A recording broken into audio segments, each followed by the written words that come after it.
This is the instructional how-to video for the Kenny Anderson concession trailer. I'm going to go over the operations, functions, and shutdown procedures of your brand new concession.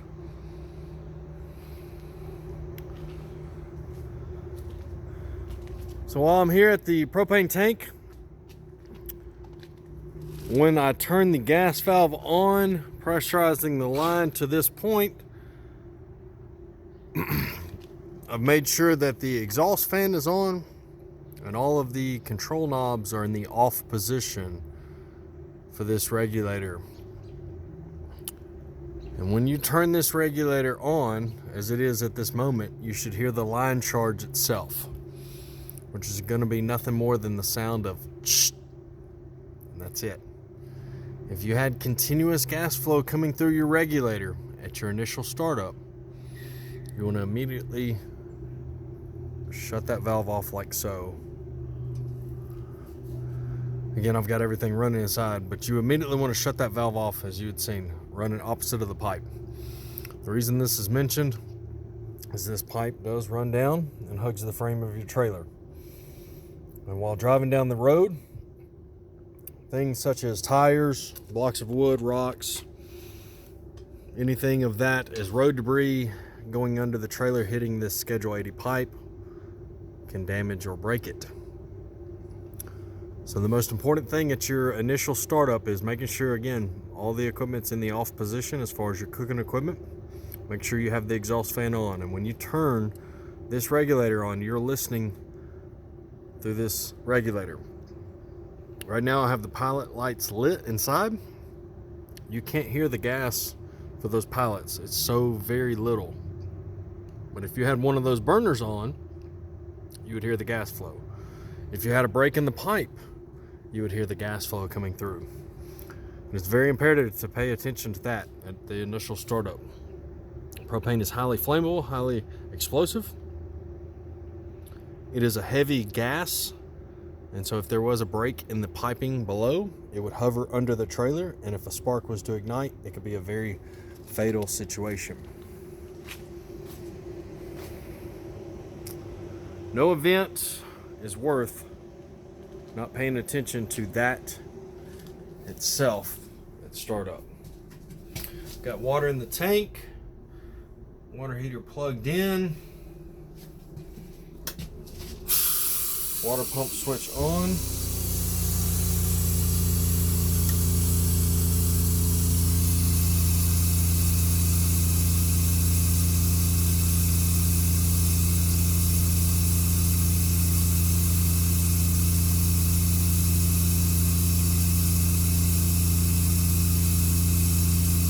It's 112 degrees and still going. Fast hot water for sure in the restroom. Again, water pump switch. Plug inside. You've got your toilet.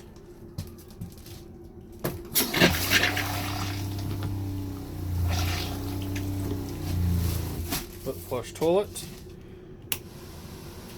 Light, or you got light switches, and then your fan switch itself for your 12-volt light fan. That is right there.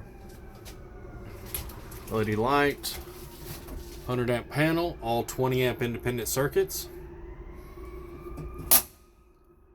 You have your battery charger for the 12-volt lighting system and water pumps, and then you have your fuse panel. Let's see if I can get that cover off. Well, there is fuses behind there. I'll get that off here in just 1 second. There we go. Fuses right here for the 12-volt lights and water pumps. If you had a light that was not working or the water pump for some reason, come in here, open this panel. There's little red diode lights. As long as the switch is on, if the fuse was blown, you'd see a red light. Change the fuse with another 10 amp fuse. You have your 12-volt battery here that powers the lights. We have the waste drain valve for the restroom itself. Removing the 3-inch cap, hook up your 3-inch waste hose, pull the gate valve open, contents will flow out. Once finished, close that valve up, put the cap back in place after removing the hose. Leave this open because I'll be winterizing the trailer again once I finish this video.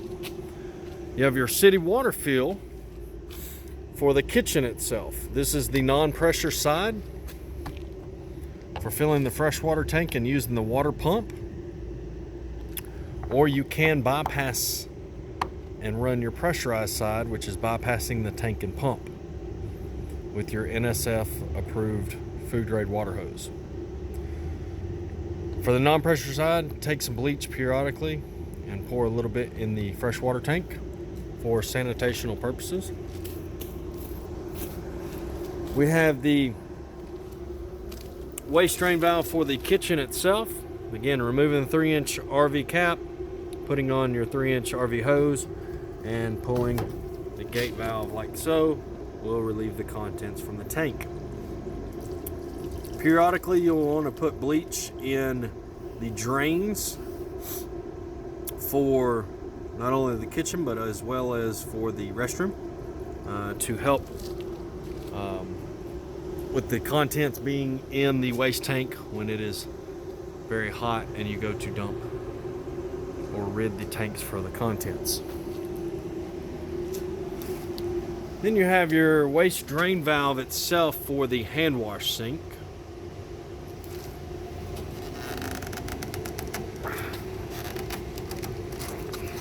Remove that cap and release the contents, as you see here.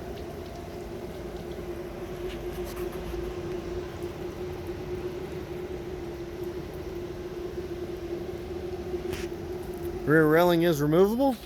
Be able to load the smoker on. Always make sure there's pins like we have here, at least in the top latches.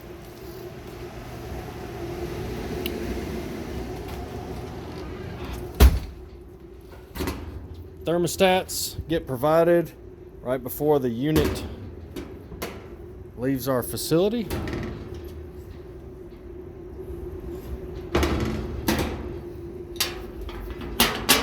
Warming cabinet and your firebox.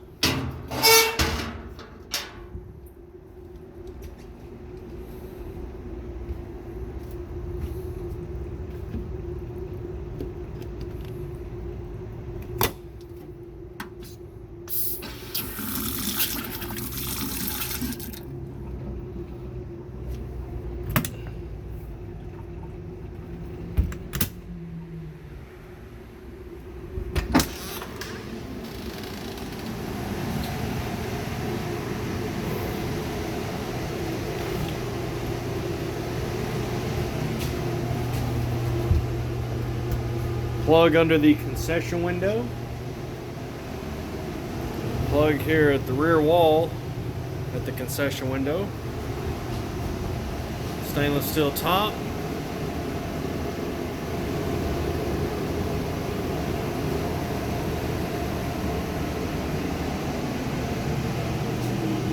You have your sandwich prep here at 36 degrees.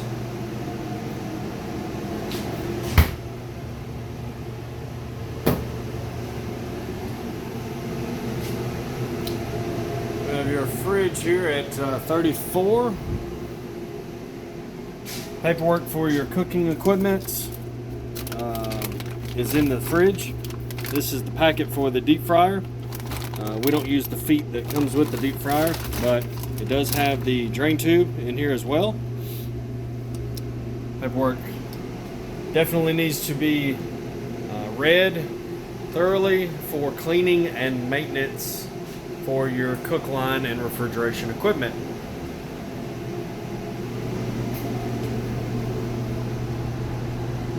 Drain valves, blowout valves, got your mop sink, your water heater plugged in.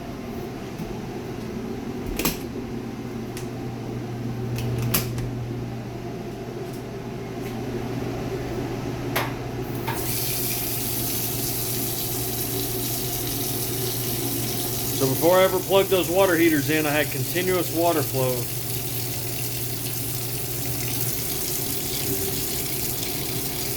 Fahrenheit might work better. There we go. Make sure you have continuous water flow before you plug the water heaters in, so that it does not damage the elements or the water heater itself.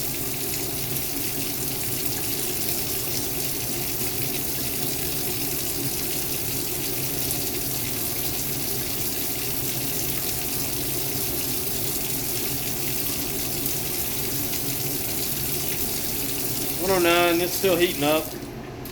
Hadn't had long enough for the water itself. Water pump switch here if we were using the water pump and tank.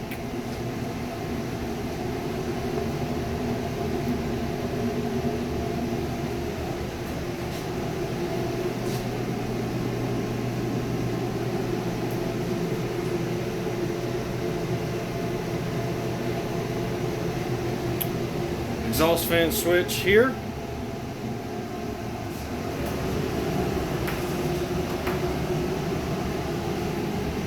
We'll go ahead and show you the equipment working, how to properly light the equipment.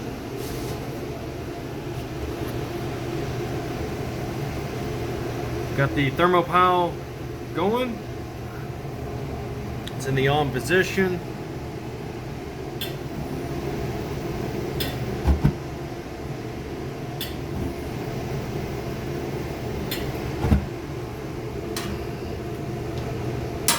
Alrighty, so after showing the deep fryer working, because it takes two hands to light the deep fryer itself, as you can see the thermopile is out. This is back to the off position. Initial startup always needs to be done like this. Doing that twice, making sure you hear the clicking noise.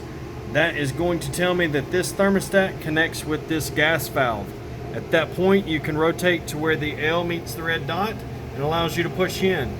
You will need to push and hold the pilot button here and administer fire to the thermopile. Once that is actively lit, continue to hold this pilot button for 10 to 15 seconds. Once you can slowly release this button and keep a strong thermopile or the flame, then you can activate to the on position, and when you are ready, turn your thermostat to the desired temp for cooking process. At the end of the day, make sure this is off, and as well as make sure this is back to the off position also. And again, as I had mentioned, drain tube, it will thread into this and allow you to dump the contents from the deep fryer itself. You never need to transport with any oil in the deep fryer. Always need to drain it. As I mentioned, making sure these knobs are in the off position. As you can see here, this is the griddle, and then we have the 2-burner. These are in the off position itself. You never need to touch these until you know that your pallets are lit. So as I mentioned before, propane is heavy, it's going to fall. So all you have to do is have your lighter here at the end of the flexible hose, which is right below the pilot, as you see there. Once you administer your fire to that pilot, as well as the other pilot, at that point, then you can turn the control knobs on. Never turn them on until you know that you have active flames on the pallets. Do not just light one pallet, you need to light both.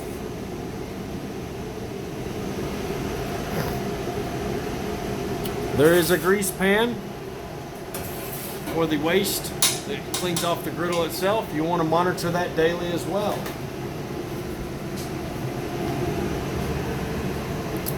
Same situation with the 2-burner. These stay off, and you administer your fire to your to your pallet, which is right behind, as you can see right there. This one's a little bit harder to see. You can see it right there flaming. You want to make sure you can see that flame.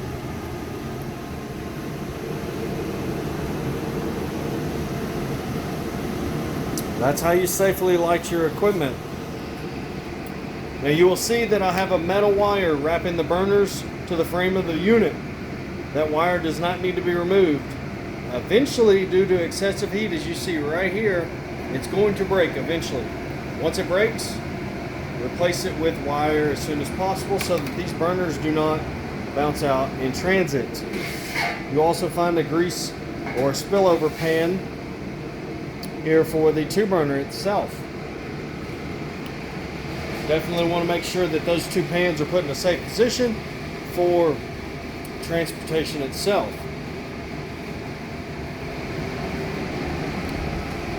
I do want to go ahead and go out and turn the propane back off so we can turn the hood system off. Again, you always want to have that in the off position at travel or when business is closed.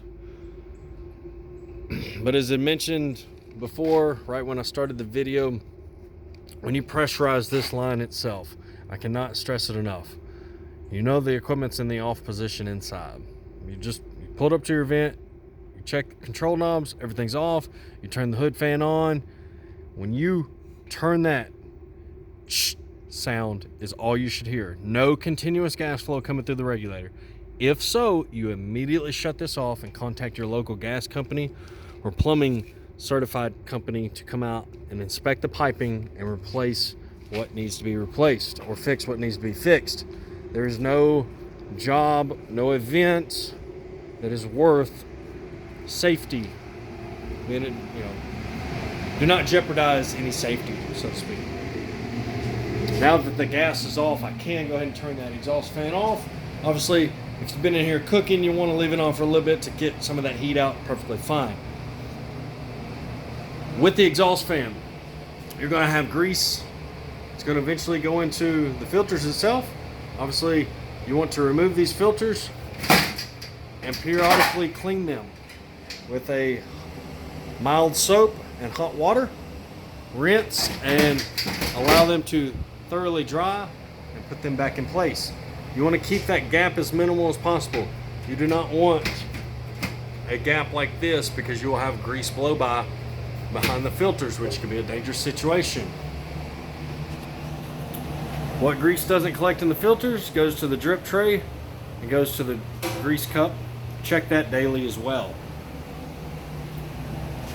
The more often you clean, the easier it's going to be. If you have plenty of power, you can run your heat or your AC as you desire to use it. With the roof vent, you definitely open it up, allow natural airflow to come in. Just make sure that you thoroughly close it before you go into transportation, as the crosswind will break the roof vent itself. I've seen it happen a numerous amount of times.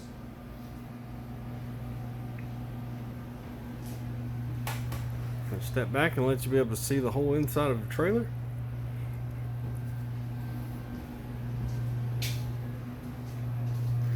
When you're shutting down for the end of the day, you want to make sure that you turn your water pump switch off. If you choose to do so, you can go ahead and turn your refrigerator itself off. As far as the sandwich prep, you don't have to, but you could unplug it. There's not an on-off switch on it like the refrigerator is. But any items that you have on the countertops, you want to remove them and have them in a safe place for transit.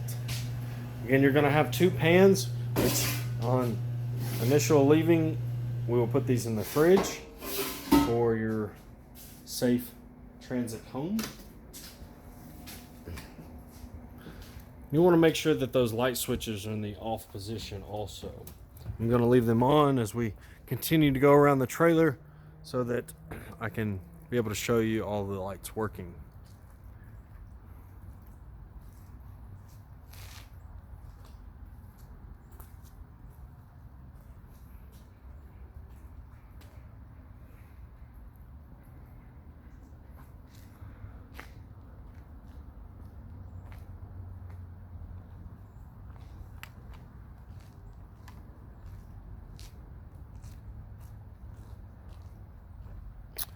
The side rail here is removable.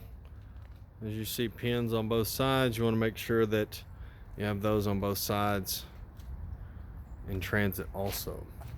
In the middle of the counter, there's a screw here you can use as a guide point. Pressing upward allows that counter to roll back down to a fixed position. And same thing as far as setup.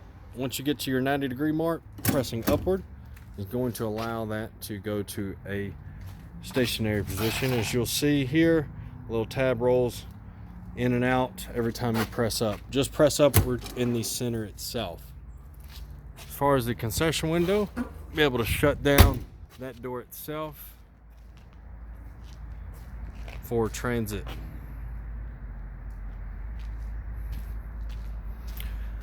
You will have this rubber cap that will need to be removed once a year at least. There is a Zerk fitting behind that rubber cap that grease needs to be applied for the bearings for a long-lasting bearing life. Also, each and every time that you go into transit, a couple of things you want to check. Always check lug nuts are tight. That is one critical thing, as well as making sure that you have adequate air pressure in the tires. But if you want to do this once a year, well, it needs to be done once a year as far as the grease for the bearings. If you want to do it twice, 3, 4 more times a year, that's perfectly fine. Just make sure that you do apply grease to those bearings so that you do not have problems with your hubs. While we're up front now, here on the driver or passenger side of the V-nose, this is the water fill box for the restroom. So this is where I filled the freshwater tank itself and used the water pump. And then again, you got the pressurized water side itself. Be able to lock and latch that door up also.